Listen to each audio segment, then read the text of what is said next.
ഇതാണ് കൊക്കോ പഴം കേട്ടോ. ഇത് നിങ്ങളുടെ അങ്ങോട്ടൊക്കെ ഉണ്ടെങ്കിൽ താഴെ കമന്റ് ചെയ്യണേ. അപ്പൊ ഇത് നമ്മൾ ടേസ്റ്റ് ചെയ്യാൻ പോവാണ്. പൊട്ടിക്കാം.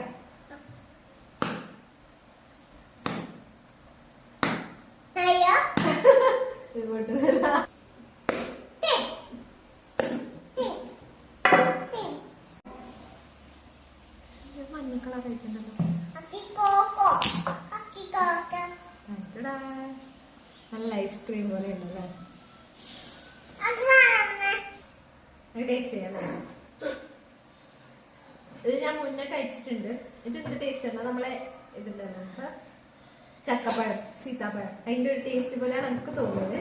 ഒരു ചെറിയ പുളിയും, പക്ഷെ ഇത് നല്ല മധുരമുണ്ട്. ബർത്ത്ഡേ കഴിക്കാൻ നല്ല രസമുണ്ട്. പക്ഷെ ഇത് കുഞ്ഞൊക്കെ കൊടുക്കാനും ഭയങ്കര ബുദ്ധിമുട്ടായിരിക്കും. കാരണം ഇത് അവർ കുരു ഒന്നാമത് വിഴുങ്ങും. അതുകൊണ്ട് കുഞ്ഞൊക്കെ കൊടുക്കുന്ന ഡേഞ്ചറാണ്. നമുക്കെല്ലാം കഴിക്കാം കേട്ടോ.